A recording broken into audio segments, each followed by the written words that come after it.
मसीह यीशु के नाम में आप सबको बहुत बहुत सलाम। खुदावंद भला है, उसकी शफकत अब्दी है और उसकी वफादारी पुश्तर पुश्त रहती है।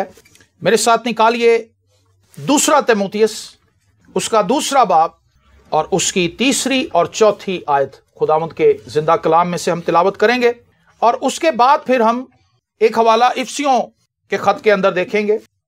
इसी से थोड़ा पीछे जाएंगे तो इफसियों का खत आपको मिलेगा, उसका छठा बाब। पहले हम दूसरा तीमुथियुस उसका दूसरा बाब उसकी 3 से 4 आयत खुदावंद के कलाम से पढ़ते हैं, फिर हम इफसियों के खत में चलेंगे। और यहां पर यूं लिखा है, मसीह यीशु के अच्छे सिपाही की तरह मेरे साथ दुख उठा। कोई सिपाही जब लड़ाई को जाता है अपने आप को दुनिया के मामलों में नहीं फंसाता, ताकि अपने भर्ती करने वाले को खुश करे। और 5वीं आयत भी पढ़ते हैं, दंगल में मुकाबला करने वाला भी अगर उसने बाकायदा मुकाबला ना किया हो तो सहरा नहीं पाता। आमीन। अब इफसियों के खत में मेरे साथ चलिए, उसका छठा बाब उसकी 10वीं आयत से मैं आपके सामने पढ़ता हूं। इसकी चंद आयत हम पढ़ेंगे। खुदा के कलाम में लिखा है, गर्ज खुदावंद में और उसकी कुदरत के जोर में मजबूत बनो, खुदा के सब हथियार बांध लो ताकि तुम इब्लीस के मंसूबों के मुकाबले में कायम रह सको, क्योंकि हमें खून और गोश्त से कुश्ती नहीं करना है, बल्कि हुकूमत वालों और इख्तियार वालों और इस दुनिया की तारीकी के हाकिमों और शरारत की उन रूहानी फौजों से जो आसमानी मुकामों में है। इस वास्ते तुम खुदा के सब हथियार बांध लो ताकि बुरे दिन में मुकाबला कर सको और सब कामों को अंजाम देकर कायम रह सको। बस सच्चाई से अपनी कमर कसकर और रास्तबाजी का बख्तर लगाकर और पांव में सुलह की खुशखबरी की तैयारी के जूते पहनकर और उन सब के साथ ईमान की सिपर लगाकर कायम रहो, जिससे तुम उस शरीर के सब जलते हुए तीरों को बुझा सको और नजात का खौद और रूह की तलवार जो खुदा का कलाम है ले लो, और हर वक्त और हर तरह से रूह में दुआ और मिन्नत करते रहो और इस गर्ज से जागते रहो कि सब मुकद्दसों के वास्ते बिला नागा दुआ किया करो। आमीन।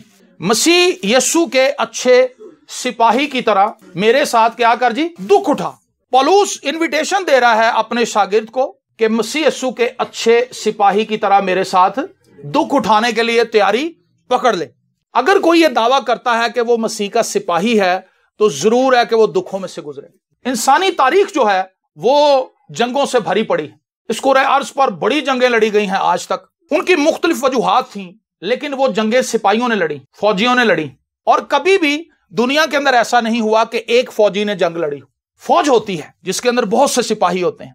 इसी तरह से कलीसिया भी है। कलीसिया के अंदर कोई एक शख्स कलीसिया नहीं होता, हालांकि वो इंडिविजुअली भी वो खुदा का बदन है, लेकिन सब मिल मिलाकर हम मसीह का बदन बनते हैं। कोई आंख है, कोई कान है, कोई मुंह है, कोई हाथ है, कोई पैर है। ठीक है ना। ये तालीम भी हमें पौलुस रसूल देता अपने खतूत के अंदर कि अगर आंख ही आंख होती तो फिर कान कहां होता, अगर कान ही कान होता, सारा जिस्म कान ही कान लगे होते तो देखते कहां से, अगर आंखें ही आंखें होती तो मुंह कहां होता, खाते कहां से। तो ये एक तरतीब है जिसकी तालीम हमें पौलुस रसूल देता है कि हमने किस तरह से कलीसिया को अंडरस्टैंड करना है। कलीसिया एक आर्मी है। यहोवा खुदा की भी एक आर्मी है, आपको पता है। यहोवा खुदा की आर्मी आसमान पर भी है जिसका कमांडर मिकाइल है, आपको पता है इस चीज का। मिकाइल फरिश्ता जो है वो तमाम फरिश्तों की फौज को लीड करता है, गाइड करता है, वो कमांडर है। उसके बाद जमीन पर भी उसकी फौज रही है। बनी इस्राएल लड़ती रही है खुदा के लिए और उन्होंने जो कुछ खुदा ने उन्हें करने के लिए कहा उन्होंने वो किया। और क्राइस्ट की भी एक आर्मी है। क्राइस्ट की आर्मी कौन है? क्राइस्ट की आर्मी आप हैं, क्राइस्ट की आर्मी मैं हूं, क्राइस्ट की आर्मी यीशु मसीह की आर्मी हम सब हैं। Praise the Lord. जितने मसीह यीशु के खून से धुल जाते हैं, खुदा के खानदान के फर्द बन जाते हैं, वो इस आर्मी का हिस्सा बन जाते हैं। लेकिन आज तक कोई भी ऐसा सोल्जर हमने नहीं देखा जिसके पास हथियार ना हो, जिसके पास हथियार ना हो। जंग हमेशा हथियारों के साथ लड़ी जाती है। आपने देखा होगा कि अफगानिस्तान की और अमेरिकन ट्रूप्स की जंग देखी, उसमें हेलीकॉप्टर यूज हुए, उसमें थंडर तैयारे, पता नहीं क्या कुछ, रॉकेट लॉन्चर, टैंक इस्तेमाल किए गए, बारूदी सुरंगें इस्तेमाल की गई।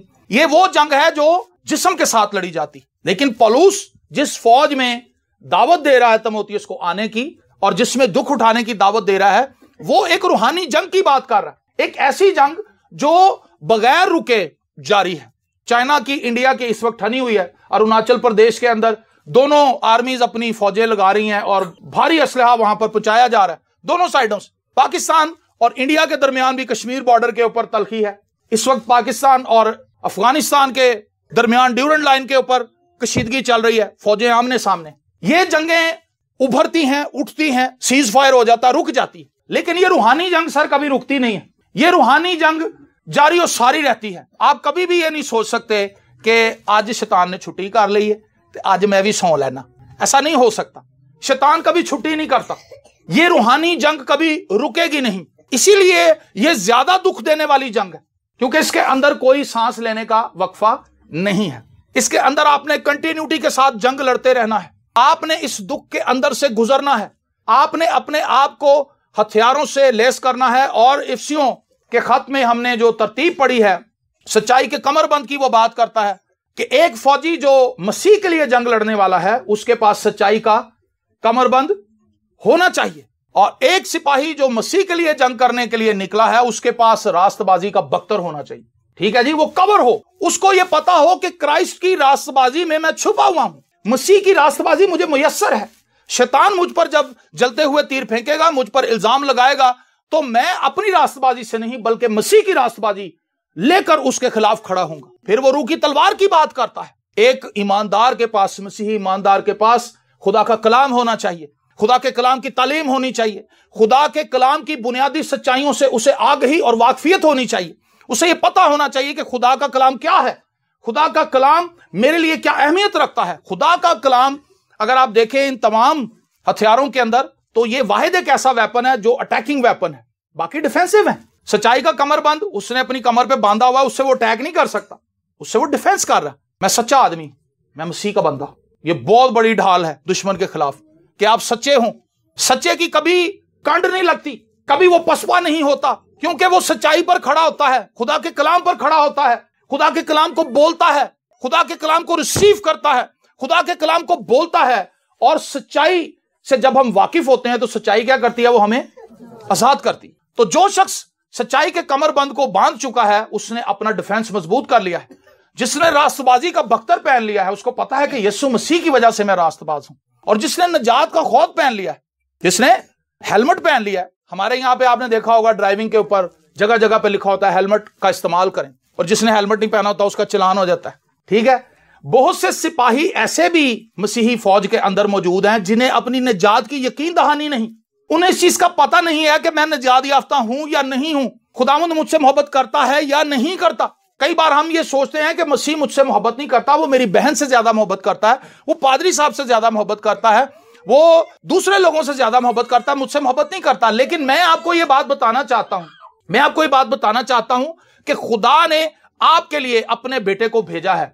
इस दुनिया के अंदर जितने भी लोग बसते हैं उसकी मोहब्बत सबके लिए एक जैसी, आपके लिए भी, मेरे लिए भी, इन बच्चों के लिए भी, जवानों के लिए भी, बुजुर्गों के लिए भी, सबके लिए उसकी मोहब्बत एक जैसी है। और जब हम निजात पा चुके हैं, निजात का खौद हमने पहन लिया है, ये एक बहुत बड़ा हथियार है शैतान के खिलाफ। क्या आपको पता है इस चीज का कि मैं निजात पा चुका हूं, मैं निजात याफ्ता हूं, मुझ पर गुनाह का कोई इख्तियार नहीं। जब आप इस चीज की गर्दान करते रहते हैं, आप इस चीज को प्रैक्टिस में रखते हैं, तो शैतान को यह चीज पता चल जाती है कि इसने अपने आप को तैयार रखा हुआ है, अगर मैं इस पर हमला करूंगा तो यह भी जवाबी कार्रवाई मुझ पर करेगा। लेकिन अगर उसे पता है कि इस बंदे के पास ना तो निजात का खौद है, ना ही सच्चाई का कमरबंद इसके पास है, ना ही इसके पास ईमान की सिपर है, ना ही इसके पास सूलह की तैयारी की खुशखबरी के जूते हैं, और ना ही इसके पास दीगर चीजें हैं, रास्तबाजी का बख्तर भी इसके पास नहीं, रूह की तलवार जो खुदा का कलाम है वो भी इसके हाथ में नहीं, लेकिन ये अपने आप को सिपाही कह रहा है, तो फिर तो बाआसानी वो हमें चित कर लेगा। लेकिन पौलुस यहां पर एक म्यार तीमुथियुस के सामने रखता है कि मसीह यीशु के अच्छे सिपाही की तरह। किस सिपाही की तरह जी? कुछ ऐसे सिपाही भी होते हैं जो ओबे नहीं करते अपने कमांडर को, उनका कोर्ट मार्शल होता है, उनको सजाएं दी जाती हैं, उनको ग्राउंडों के अंदर 10-10, 15-15 एक्स्ट्रा चक्कर लगवाए जाते हैं, इतना उन्हें दौड़ाया जाता है कि वो गिर जाते हैं, बेहोश हो जाते हैं, क्योंकि वो हुक्म अदुली करते हैं, वो ताबेदारी नहीं करते अपने कमांडर की, और वो पूरी तरह से उन रूल्स और रेगुलेशंस को फॉलो नहीं करते जो आर्मी के अंदर होती हैं। याद रखें, वो सिपाही जो रूल्स को फॉलो नहीं करता वो कभी भी एक अच्छा सिपाही नहीं हो सकता। तो आपने पहले यह चीज देखनी है कि आप अच्छे सिपाही हैं या बुरे सिपाही। बुरा सिपाही एक ऐसा सिपाही होता है जो तैयार नहीं होता, जिसने तैयारी नहीं की होती, उसको वक्त से पहले इस चीज का पता नहीं होता कि दुश्मन मुझ पे किसी वक्त भी हमलावर हो सकता है, मैंने अपनी तैयारी पूरी रखनी। और जब हम अच्छे सिपाही हैं तो फिर हमें यह चीज याद रख लेनी चाहिए कि हमें जरूर ही दुख उठाने पड़े। आर्मी की लाइफ आसान नहीं है। आप जाके पहाड़ी इलाकों में देखें, वहां पर जब वो पहाड़ों के अंदर मोर्चे बना के बैठे हुए, वहां पे सांप भी आ जाते हैं रात के वक्त, न्योले आ जाते हैं, गीदड़ आ जाते हैं। मैंने अपनी आंखों से देखा है। जब हम आजाद कश्मीर गए तो यहां पे हमारे लाहौर के अंदर कुत्ते फिर रहे हैं, वहां पे गीदड़ फिरते, सुअर फिरते हैं पहाड़ों के अंदर, क्योंकि वो पहाड़ी इलाके हैं। और ये फौजी नौजवान वहां पर बैठे हुए रात के पहरों में। मंगला डैम, जिसका आपने नाम सुना होगा, मंगला डैम के इर्द गिर्द पाकिस्तान आर्मी छुपी बैठी हुई है डैम की हिफाजत करने के लिए, क्योंकि अगर दुश्मन का कोई गोला, कोई बम आके उस पर गिरता है, वो डैम टूट जाता है, तो वो जितनी तबाही फैलाएगा हम उसका तसव्वुर भी नहीं कर सकते, क्योंकि उसमें इतना पानी है। वो देहातों के देहात उड़ा के ले जाएगा अपने साथ। इसीलिए उसकी हिफाजत के लिए वहां पे पूरा इंतजाम किया गया है। फौजी अलर्ट हैं, वो अपनी टेरिटरी की हिफाजत कर रहे हैं। इसी तरह एक मसीही ईमानदार भी अलर्ट होना चाहिए। हकूक कहता है मैं अपनी दीदगाह पर खड़ा रहूंगा, मैं खड़ा रहूंगा, फसील के ऊपर खड़ा रहूंगा, मैं इंतजार करूंगा, मैं देखूंगा। आपकी रूहानी जिंदगी जो है वो एक जंग की तरह है। आप देखें आपकी जिंदगी के अंदर शैतान किस तरह से हमलावर हो रहा है, किस तरह से हमलावर हो रहा है। मेरी बीवी की वजह से फैमिली के अंदर हमलावर हो रहा है, मेरे शौहर की वजह से हमलावर हो रहा है, हमारे बच्चों की वजह से हमलावर हो रहा है, हमारे हमसायों की वजह से हमलावर हो रहा है, और हमारे मुआशरे के अंदर उठने वाली ऐसी चीजें जो हमारे घराने के अंदर तबाही लेकर आ रही। क्या आपको ये अटैक नजर नहीं आ रहे दुश्मन के? हमारे बच्चे रात को जागते रहते हैं, सुबह सोते रहते हैं। क्या ये कोई सेहतमंद हैबिट है? क्या हमें इसके खिलाफ लड़ना नहीं चाहिए? हमें जिस्मानी तौर पर भी एफर्ट करनी चाहिए। हमें एक कानून अपने घर के अंदर बनाना चाहिए कि भाई इतने बजे सबने सोना है। हमारे बच्चे इस जंग के अंदर बुरी तरह से शिकस्त खा रहे हैं और हम उन्हें शिकस्त खाता हुआ देख रहे हैं। उनकी सेहत खराब हो रही है, उनका जहन खराब हो रहा है, उनकी लाइफ खराब हो रही है, उनकी पर्सनैलिटी डैमेज हो रही है। यह वो रूहानी जंग है जिसके लिए मैंने और आपने दुख उठाना है। पौलुस रसूल कहता है कलीसियाओं की फिक्र मुझे हर रोज आ दबाती। कब दबाती है जी? हर रोज। हर रोज वो कलीसियाओं के बोझ के अंदर होता है कि खुदावंद इस कलीसिया के अंदर ऐसे हो रहा है, इस कलीसिया के अंदर लड़ाई झगड़े हैं, इस कलीसिया के अंदर पासवान आपस में लड़ रहे हैं, इस कलीसिया के अंदर जो घराने हैं वो आपस में लड़ रहे हैं, मियां बीवी आपस में लड़ रहे हैं, बच्चे नाफरमान हैं और नशे की हालत के अंदर हैं, शराब पीते हैं, झगड़ा करते हैं, सिगरेटें पीते हैं, शराब बेचते हैं, गालियां बकते हैं और ज़िनाकारी, हरामकारी आज कलीसियाओं के अंदर अगर है तो ये हाई अलर्ट दे रही हैं ये चीजें हमें कि हमने जंग के लिए खड़े होना है। सिपाही लड़ नहीं रहे, सिपाही लड़ नहीं रहे।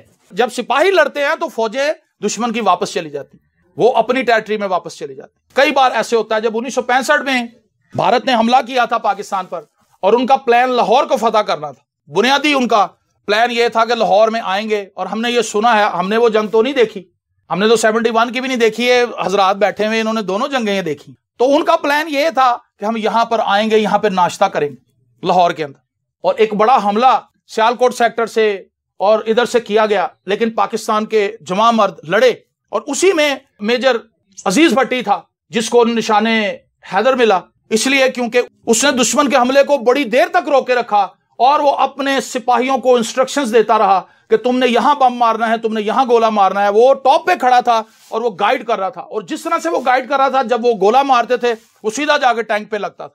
तो दुश्मन को यह एहसास हुआ कि इनके पास एक बहुत बड़ी फौज है पीछे बैकअप पे, जिसकी वजह से ये इतना हैवी अटैक कर रहे हैं। अगर हम मजीद आगे गए तो हमारे टैंक भी तबाह होंगे, हमारे फौजी भी मरेंगे और हमारे बहुत से फौजी यरगमाल भी बन जाएंगे। इसलिए दुरुस्त है कि हम पीछे की तरफ जाएं, हम जिस जगह पर आगे आ गए हैं उस जगह को छोड़ें और वापस अपनी टेरिटरी में चले जाएं। जब हम जंग करते हैं, जब हम दुआ में स्टैंड ले लेते हैं, जब हम रोजा रखते हैं, जब हम खुदा के हुजूर आहुजारी करते हैं, हम दुश्मन की फौजों को पीछे की तरफ धकेलते हैं। और यही वो दुख है जिसका पौलुस जिक्र कर रहा है कि मसीह यीशु के अच्छे सिपाही की तरह मेरे साथ दुख उठा। अगर आपने 71 की वॉर के ताल्लुक से कभी कुछ पढ़ने की कोशिश की हो तो उस दौर की राइटर्स ने बेशुमार किताबें उस पर लिखी, और जब कभी आप उन किताबों को पढ़ेंगे आप रोएंगे कि वहां पर बांग्लादेश के अंदर जो उस वक्त पाकिस्तान का मशरकी हिस्सा था, मशरकी बंगाल था, उस वक्त वहां पर क्या हुआ। बंगाली कहते हैं कि जी पाकिस्तान आर्मी ने हम पे बड़ा जबर किया, पाकिस्तानी आर्मी के कुछ लोग कहते हैं जी हम पे जबर हुआ, लेकिन जबर दोनों पे हुआ। जब बंगालियों ने हमला किया पाकिस्तानी ट्रूप्स पर तो पाकिस्तानी ट्रूप्स ने उनको मारा, जब उनको मौका मिला तो फिर उन्होंने पाकिस्तानी आर्मी को मारा। और वहां पर थोड़ी सी आर्मी थी जिसके पास अब रसद नहीं आ रही थी। रसद कहते हैं पीछे से सामान का आना, बम खत्म हो गया जी बम पहुंचाओ, रॉकेट लॉन्चर खत्म हो गया जी रॉकेट लॉन्चर पहुंचाओ, बारूदी सुरंगा पहुंचाओ, गोलियां खत्म हो गई गोलियां पहुंचाओ। लेकिन पाकिस्तान जो मगरबी पाकिस्तान था और मशरकी पाकिस्तान था, उसके दरमियान 1200 किलोमीटर समुद्री रास्ता था। समझ रहे हैं आप? ये मगरबी पाकिस्तान है और वो मशरकी पाकिस्तान है, और उसकी पाकिस्तान से कोई सरहद नहीं लगती, इंडिया के साथ लगती। ये कैसी तकसीम थी? उसकी सरहद इंडिया के साथ लगती थी, था वो पाकिस्तान का हिस्सा, लेकिन पाकिस्तान के साथ उसकी सरहद नहीं लगती थी। इंडियन आर्मी के लिए बड़ी सहूलत थी कि वो बंगालियों की मदद कर रहे थे और अपनी फौज भी अंदर उतार रहे थे। पाकिस्तान के लिए मुश्किल यह थी कि 1200 किलोमीटर का सफर तय करके किस तरह उनकी मदद के लिए जाएं। इधर भी जंग लगी हुई थी, मगरबी पाकिस्तान के अंदर भी हमला कर बैठे थे, यहां से भी फौजें लड़ रही थी, तो डिवाइड हो गई पाकिस्तानी फौज। हिकमत अमली का फुकदान पैदा हो गया, जिससे पाकिस्तान को मशरिके पाकिस्तान से अपना हाथ धोना पड़ा। वो हमारे हाथ से निकल गया और वो एक तारीख का हिस्सा बन गया। हमारी जिंदगी के अंदर भी बेशुमार ऐसी चीजें थी जिनके लिए हम दुआ कर सकते थे, हमें दुआ में उनके लिए खड़ा होना चाहिए था, लेकिन हमने जंग के सायरन को नहीं सुना, हमने खुदा की आवाज को नहीं सुना, हमने खुदा के पाकरू की आवाज को रद्द कर दिया। हम घुटनों के बल नहीं झुके, हमने अपने हथियार नहीं उठाए, हमने रूह की तलवार नहीं चलाई, हमने खुदा का कलाम नहीं पकड़ा, हमने ईमान के सिपर को इस्तेमाल नहीं किया, हमने इब्लीस के जलते हुए तीरों को नहीं रोका, और वो हमारे घरानों को जलाता रहा, वो हमारे घरानों को तबाह करता रहा, वो हमारी फैमिलीज को उजाड़ता रहा, वो नोचता रहा, वो घसीटता रहा, वो बर्बाद करता रहा, और हम इसी तरह से देखते रहे। और हम हाथों पर हाथ रखे सोच रहे कि कभी कोई आसमान से मदद आएगी, कभी कोई। लेकिन अगर खुदा ने हमें ये इख्तियार दिया है, क्राइस्ट ने कहा था कि मैं अपना इख्तियार तुम्हें देता हूं, मैं अपना इख्तियार तुम्हें देता हूं, जाओ सांप और बिच्छुओं को कुचलो और बदी की सारी कुव्वत के ऊपर गालिब आओ। उसने तो इख्तियार दे दिया, लेकिन हमने इख्तियार इस्तेमाल नहीं किया। एक ट्रैफिक वार्डन को हुकूमत ने इख्तियार दे दिया, वर्दी दे दी, बैज दे दिया, उसको रॉड दे दिया, चल भी ट्रैफिक चला। अब वो ये यकीन ही ना करे कि मैं ट्रैफिक वार्डन हूं, तो किस तरह से वो ट्रैफिक को चलाएगा? वो तो नहीं चला सकता। वो तो साइड पे खड़ा होकर देखता रहेगा, गड्डियां वज रही ने, लोग इशारा कट रहे ने, कोई किसी नू धक्का दे रहा, कोई किसी च वजन दिया, चिंची रक्शे दी आपस जफी हो गई है जी। वो देख रहा है, इसलिए देख रहा है क्योंकि उसे ये यकीन नहीं कि मैं ये सब रोक सकता। लेकिन जिस ट्रैफिक वार्डन को ये पता होता है, वो फौरी तौर पर सेंटर में आकर खड़ा होता है। अगर सिग्नल्स नहीं चल रहे तो फिर वो मैनुअल आके ट्रैफिक को बैलेंस करता है। अगर लाइट चली जाए तो सिग्नल यहां पे आमतौर पे ऑफ हो जाते हैं, फिर उसके बाद वो चलाता उसको कि आप आए, आप निकलें इधर से, और ट्रैफिक जैम नहीं होती, ट्रैफिक ब्लॉक नहीं होती, हादसात से बच जाते हैं लोग। इसी तरह से अगर मैं और आप अपनी ड्यूटी दे रहे हैं अपनी फैमिली के अंदर, आप मत ये सोचें कि मेरा शौहर मेरे साथ मिलकर दुआ नहीं करता, या मेरी बीवी मेरे साथ दुआ नहीं करती, मेरे बच्चे मेरे साथ दुआ नहीं करते। यही तो दुख है, यही तो उठाना है हमने, कि हमने अपनी फैमिली के बिहाफ पे भी खुदा के जोर जाना है, हमने शिफायत करनी है, हमने आंसू बहाने हैं, हमने खुदावंद के जोर ठहरना है। और लिखा है, कोई सिपाही जब लड़ाई को जाता है, कोई सिपाही जब लड़ाई को जाता है, अपने आप को दुनिया के मामलों में नहीं फंसाता। अगर आप ये यकीन रख बैठे हैं या यकीन कर चुके हैं कि आप एक अच्छे सिपाही हैं, आप मसीह के लिए दुख उठाना चाहते हैं, तो फिर दुनिया में आपका कुछ भी नहीं। दुनिया में आपका, ये सिपाही महीनों महीने बॉर्डरों के ऊपर बैठे रहते हैं, अपने घर भी नहीं आते, ये अपने घर भी नहीं पहुंच पाते, क्योंकि इनके लिए जो अहम जिम्मेदारी और फरीजा है वो ये कि हमने सरहदों की हिफाजत करनी है। आप अपनी फैमिली के साथ ही रहेंगे, लेकिन आप उनकी फिक्र दुआ में ज्यादा करेंगे, बजाय इसके कि आप अपना चर्च भी छोड़ दें। आप अपनी सारी रूहानी जिम्मेदारियों को एक तरफ करके सिर्फ उनकी रोटी और उनके कपड़े पूरे करने के लिए भाग खड़े हों। बीवी भी काम पे चली गई तो बंदा भी काम पे चला गया, तो बच्चे इधर उधर दौड़े फिर रहे। रूहानी तौर पर हमें अपने आप को अलर्ट करने की जरूरत है। गैर जरूरी चीजों के पीछे अगर आप भागेंगे तो आपका दुख बढ़ जाएगा, और यह दुख जिस्मानी दुख है। इस दुख का जिक्र पौलुस नहीं कर रहा। पौलुस इस चीज का जिक्र कर रहा है कि हमें अगर मसीह के लिए किसी चीज से दस्तबरदार भी होना पड़ता है तो हम दस्तबरदार हो जाए। हमें पैसे नहीं चाहिए, हमें अपने बच्चों की तरबियत चाहिए। यह दुख है जी। क्यों जी भाई साहब, सही बात आई। कई बार हम अपने बच्चों को दुनियावी बेनिफिट्स देने के लिए इतनी ज्यादा एफर्ट करते हैं कि हम रूहानी तौर पर उनको कंगला कर देते हैं। रूहानी तौर पर उन बच्चों के पास कुछ भी नहीं होता। अगर हम अपने बच्चों को डिसिप्लिन ना कर पाए, अगर हम अपने बच्चों को खुदा के कलाम की तरफ ना ला पाए, अगर हम उनको मसीह की बाबत बता ना सके, हमने उन्हें खुदा की परस्तिश का मुकाशवा नहीं दिया, हमने उन्हें खुदा की मुफ्त निजात का मुकाशवा नहीं पहुंचाया, हमने उनको मसीह के खानदान के साथ पैवस्त नहीं किया, तो हम लॉस के अंदर हैं। हम ऐसे सिपाही हैं जिन्होंने जंग तो लड़ी, लेकिन उन्हें पता नहीं था कि तीर कहां मारना है और तीर कैसे रोकना है। उन्हें तीर लगते रहे, और जितने भी तीर उन्होंने मारे वो ठिकाने पे पहुंचे नहीं, वो टारगेट पे नहीं लगे। इसलिए जरूरी है कि हम अपनी तरजीहात का मुआजना करें कि हमारी तरजीहात क्या है, प्रायोरिटीज क्या है। अगर हमारी प्रायोरिटी खुदा के नाम को जलाल देना है, तो फिर दुनिया की चीजें हमें उस तरह से मुतासर नहीं कर सकती। मैं आपको ये कहूंगा, दुनिया बुरी नहीं है, दुनिया मैं और आप है। दुनिया बुरी नहीं है। टींडे बुरे हैं? नहीं बुरे, ये दुनिया में ही उगते हैं। तरबूज बुरा है, गर्मी के अंदर जब ठंडा करके लोग खाते हैं बड़ा स्वाद लेंदे हैं जी। करेले बुरे हैं, गोश्त बुरा है, चिकन बुरा है, ये सारी चीजें अच्छी हैं। मोबाइल भी बहुत अच्छी चीज है, एंड्रॉयड मोबाइल, इसने पूरी दुनिया को एक विलेज की तरह बना दिया है। कोई कहीं भी बैठा हुआ है, किसी वक्त भी आप उससे राब्ता कर सकते हैं। व्हाट्सएप, स्काइप, जूम, यूट्यूब, पता नहीं क्या कुछ राब्ते की वेबसाइट्स हैं, जिनके जरिए से ट्विटर, जिनके जरिए से हम एक दूसरे के साथ मिल सकते हैं। लेकिन हमने क्या किया कि हम इस दुनिया के अंदर ही खो गए। हमने इन फैसिलिटीज को मिसयूज करना शुरू कर दिया। इसलिए हमें अपने आप को अलर्ट रखने की जरूरत है, कहीं यह ना हो कि इस अच्छी दुनिया में हम इतने ही खो जाएं कि हम बुरे काम करने शुरू कर दें। यह एंड्रॉयड मोबाइल आपके लिए राब्ता मुहैया करता है।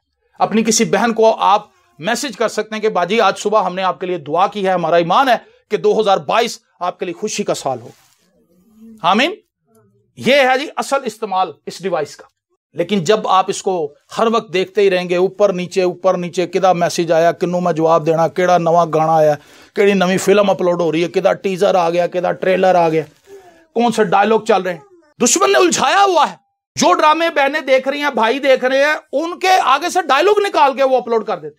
क्यों भी बच्चों में सही कह रहे हैं, उन किरदारों के जिनको पजीराई मिल रही है, उनके छोटे छोटे क्लिप काट के ड्रामे की एपिसोड से हट के अपलोड किए हमें, ताकि किससे पासों निकल ना जाए और ये किरदार, ये करैक्टर मुसल्लत हो जाए इनकी सोचों के ऊपर। ये दुश्मन की बम्बार्टमेंट है आप पे, शायद आपको इसका पता नहीं। डेविल जो है वो आप पे अटैक पर अटैक कर रहा है मुख्तलिफ तरीकों से, लेकिन हमें पता ही नहीं चल रहा कि दुश्मन अटैक कर रहा है। जिस शख्स को यही ना पता हो कि मेरे पे दुश्मन हमलावर है, उन्हें की मुकाबला करना, उसको तो पता ही कोई नहीं। वो तो गाफिल हुआ पड़ा है, वो तो मस्त है, उससे क्या जंग करनी है। सिपाही, अच्छा सिपाही कभी भी ऐसा नहीं होता कि वो गाफिल हो, बल्कि वो अलर्ट रहता है। अगर आप नहमिया की किताब पढ़ें तो जब वो शहर पनाह बना रहे थे, दीवार बना रहे थे, फाटक लगा रहे थे, तो हैरान कुन चीज लिखी है कि एक हाथ से वो दाबड़ा उठाते थे, ईंटें उठाते थे, मसाला उठाते थे, एक हाथ के अंदर तलवार होती थी। समझ आ रही है? कभी ऐसी आपने फौज देखी है? कंस्ट्रक्शन भी कर रही है और सिपाहियों ने 7 तलवारें भी पकड़ी हुई कि अगर दुश्मन ने हमला किया तो दाबड़े हथे ही सीधा ही छाला मार के उन्होंने अटैक कर देंगे। और वो अपने फौजी लिबास के अंदर ही सोते थे, हाथों में तलवारें पकड़ के सोते थे, क्योंकि उन्हें पता था कि दुश्मन हम पे हमलावर हो चुका है, किसी वक्त भी हम पर हमलावर होगा। मैं आपको ये कहना चाहता हूं कि दुश्मन हमलावर किसी वक्त हो नहीं सकता, वो आप पर हमलावर हो चुका है। आपकी शख्सी जिंदगी पर, आपके घरानों पर, आपकी ज़वाजी जिंदगी पर, आपकी कलीसिया पर, आपके मुआशरे पर, आपके हमसायों पर उसने धावा बोल दिया है। लेकिन अच्छे सिपाही कहां हैं? जो अलर्ट हों, जो खड़े हो जाएं, जो उसको रोकें। मेरे अजीजों, यह बड़ी जबरदस्त चीज है। लिखा है पतरस को पकड़ लिया गया, उसको जेल के अंदर डाल दिया गया, कमांडर ने फाड़ लिया था, अच्छे सिपाही बाहर। अच्छे सिपाहियों ने क्या किया? अच्छे सिपाहियों ने फाइट शुरू कर दी, क्योंकि उन्हें पता था कि यह रूहानी आलम के अंदर छिड़ी हुई जंग है। उनके पास एक अंडरस्टैंडिंग थी, उनके पास इस चीज की समझ थी कि यह क्या है। उन्होंने दुआ करनी शुरू की। उन्होंने कहा खुदावंद, हमारे भाई को उन्होंने पकड़ लिया है, तो उसको बचा, तो उसको बचा। दुआ करने लगे और खुदा ने अपना फरिश्ता उतार दी। आमीन। जिस्मानी फौज और आसमानी फौज मिल गई और कलाम बताता है उसने उठाया उसको। उसने कहा उठ भाई, पीछे तो बड़ी जंग लगी पई है जी, वहां दुआ हो रही है, वहां आंसू बहाए जा रहे हैं, वहां लोगों ने अपने घुटने सुजा लिए तेरे लिए, दुआ कर करके रोजों में बैठे हुए हैं, प्रस्तिश हो रही है, सताइश हो रही है, दुश्मन पे हमला किया जा रहा है, दुश्मन की फाटकों के ऊपर कब्जा हो चुका है और मैं तुझे छुड़ाने के लिए आया। हालेलुया। उसको उठाया, उसको लिबास पहनाया, उसकी जंजीरें खुल गई, बेड़ियां खुल गई उसकी, और उसको उठा के बाहर ले आया, फाटक के बाहर। हालेलुया। बाहर आया पतरस के अंदर, यार मैं तो जेल च संग देख। पहले वो सोचता रहा ये ख्वाब है, लेकिन जब बाहर आया उसने देखा कि मैं तो बाहर आ चुका हूं। और फिर वो भागा भागा अपने भाइयों के पास, अपनी बहनों के पास पहुंचा, जहां उसे पता था मेरे लिए दुआ हो रही है। उसने नॉक किया, उसने गवाही दी, उसने कहा खुदा ने अपना फरिश्ता भेज के मुझे रिहाई बख्शी। हालेलुया। मेरे अजीजों, मैं आपसे ये कहना चाहता हूं, मसीह यीशु के अच्छे सिपाही की तरह आप सामने आए, खड़े हो जाएं, खुदा के कलाम की मुनादी के लिए, खुदा के कलाम की खुशखबरी फैलाने के लिए, गवाही देने के लिए खड़े हो जाएं। और यही वो हमला है जो हम इब्लीस पे कर सकते हैं। दुआ में हम इब्लीस के हमले को रोक सकते हैं। खुदावंद वो हमारे घरानों पर हमलावर ना हो, हमारे बच्चों को पसपा ना करे, उनको तालीमी मैदानों में पीछे ना ले जाए, उनके बिजनेस को खराब ना कर सके, उनकी जॉब्स को खराब ना कर सके, उनके आदात को खराब ना कर सके, उनकी पर्सनैलिटी को डैमेज ना कर सके। आप रोकें दुआ में, खुदा से कहें कि खुदावंद हमारी मदद के लिए आ, और जो इख्तियार खुदावंद ने आपको दिया है उसको इस्तेमाल करें। लेकिन जब हम मुनादी करते हैं, जब हम गवाही देते हैं, हम दुश्मन पर हमलावर होते हैं। हालेलुया, हम दुश्मन पर हमलावर होते हैं और दुश्मन को भी समझ आ जाती है कि भाई खुदा के लोग निकले हैं गवाही देने के लिए। अगर आप इब्तदाई कलीसिया को देखें, वो लोग गवाही देने के लिए बहुत अलर्ट थे और उन्होंने, जो कि बहुत ज्यादा स्किल्ड लोग नहीं थे, लेकिन वो खुदा के साथ बहुत ज्यादा वफादार थे। आज के दौर में कलीसिया में आपको उनसे कई गुना ज्यादा पढ़े लिखे लोग मिलेंगे, कई गुना ज्यादा एजुकेटेड, कई गुना ज्यादा इंटरनेट को जानने वाले, वेबसाइटों के ऊपर उनकी कमांड है, सॉफ्टवेयर के ऊपर उनकी कमांड है, बड़ा बड़ा इल्म है, बड़ी बड़ी सेमिनरियां हैं, लेकिन फिर भी हम उनका मुकाबला नहीं कर पा रहे क्योंकि वो अच्छे सिपाहियों की तरह लड़ रहे थे, वो अलर्ट थे और उन्हें यह पता था कि हमें क्या जिम्मेदारी मिली है। मैं और आप अगर अच्छे सिपाही हैं तो हमारे हथियार कहां हैं? इफ्सियों के खत में जाके लास्ट चैप्टर के अंदर फिर उन हथियारों को स्टडी करें, उनको देखें। अगर किसी के पास हथियार ही नहीं है तो जंग उसने क्या करनी है? वो जरूर मुंह की खाएगा। हाथ से कभी कोई नहीं लड़ सकता जब तक हथियार ना हो, और जब हथियार होंगे तो फिर आपके पास दिलेरी होगी कि मैं अब सेफ हूं, अब मैं दुश्मन पे हमला करूंगा। यहां पहली प्रॉब्लम तो यह है कि हमारे पास हथियार ही नहीं है, और जिन्होंने पेन भी लिए उनको फिर भी यकीन नहीं कि हमारे पास हथियार है। इसलिए बहुत जरूरी है कि हम अपनी जिंदगी पर गौर करें। मसीह यीशु के अच्छे सिपाही की तरह मेरे साथ दुख उठा। कोई सिपाही जब लड़ाई को जाता है अपने आप को दुनिया के मामलों में नहीं फंसाता, ताकि अपने भर्ती करने वाले को खुश करे। मैं और आप इसलिए इस फौज का हिस्सा हैं ताकि हम अपने कमांडर को, क्राइस्ट को खुश करें। यहां पर आप मुझे खुश करने के लिए नहीं आ रहे, मैं आपको खुश करने के लिए नहीं आ रहा। समझे इस बात को, एक भेद है। अगर कोई तबला बजा रहा है, अगर कोई हारमोनियम बजा रहा है, तो खुदा दे वास्ते मेरे लिए ना बजाए। क्यों जी? अगर मैं कोई गीत गा रहा हूं, मैं कोई गीत लिख रहा हूं, तो मैं इनके लिए नहीं लिख रहा, मैं मसीह की खिदमत के लिए सब कुछ कर रहा हूं। तो जो कुछ हम कर रहे हैं वो मसीह को खुश करने के लिए है, एक दूसरे को खुश करने के लिए नहीं है कि मैं काम करांगी तो हम फिर भाई साहब बड़े खुश हो जाएंगे। चलो खुश हो जाएंगे, सीधा शाबाश भी दांगे, वेरी गुड भी, गॉड ब्लेस यू, लेकिन तुम मेरे लिए नहीं कर रहे। ये जो मैं आपको कलाम सुना रहा हूं, ये इसलिए सुना रहा हूं ताकि आप बतौर मसीही सिपाही एजुकेट हो। वो सिपाही जो अपने घर में बैठा हुआ है, उसको ये पता ही नहीं कि मैंने वॉर लड़नी कैसे है। आपको पता है, जंग से पहले जो कमांडर होता है वो टेबल के ऊपर नक्शा बिछाता है। वो कहता है कि मैं आपको ब्रीफ करूंगा कि इस वक्त दुश्मन की बड़ी तादाद किस जगह पर है। अब जब आप कलाम सुन रहे हैं तो आपके सामने नक्शा खोला हुआ है, आपको यह पता है कि दुश्मन किस तरह से हमलावर हो रहा है, हमने कैसे हमला कर रहा है। तो जिस फौजी ने उस मीटिंग के अंदर हिस्सा ही नहीं लिया, उसको क्या पता कितने गोली चलानी है तो कितने नहीं चलानी होते, वाई फायरिंग करता रहेगा ताकि लोगों को पता चले कि भी इतने फौजा है नहीं, बल्कि वो उल्टा फंसा देगा अपनी फौज को। लेकिन जिसने उस ब्रीफिंग को अटेंड किया है, इसलिए चर्च के अंदर आना, कलाम सुनना, चर्च के साथ जुड़े रहना बहुत जरूरी है एक अच्छे सिपाही के लिए, ताकि वो अलर्ट हो, उससे पता हो कि हमारी कलीसिया पर, हमारे मुल्क के अंदर किस तरह से शैतान काम करने की कोशिश कर रहा है और हमने किस तरह से रिस्पॉन्ड करना है। आपको पता है लास्ट दिनों में ऐसे हुआ था कि एक सर्जिकल स्ट्राइक, इंडिया का कहना था जी हमने की है, पाकिस्तान आर्मी सर्जिकल स्ट्राइक की जी, और वो आए और हमने उनके मदरसे उड़ा दिए और हमने पता नहीं क्या, कोई बड़े दावे उन्होंने कर दिए। उसके बाद डीजी ISPR सामने आए पाकिस्तान की तरफ से, उन्होंने कहा कि दुश्मन ने अपना काम किया, लेकिन जो कुछ वो कह रहे हैं उनमें से वो कुछ भी नहीं कर सके, ये झूठ है। लेकिन अब हम उनको जवाब देंगे और हम उनको जो जवाब देंगे वो उनको याद रहेगी बात। अभिनंदन आपको भूला नहीं होगा। हैं जी, हैं जी, डिग गया सी तो चिड़ी की तरह रिस्पॉन्ड था ये पाकिस्तान आर्मी का। पाकिस्तान आर्मी दिन के उजाले के अंदर मॉर्निंग में जाती है और उन पर अटैक करती है, वापस आती है। जब उनके जहाज पाकिस्तानी जहाजों को घेरने के लिए आते हैं तो उनके अपने ही 2 जहाज गिर जाते हैं। ये होता है जी काम।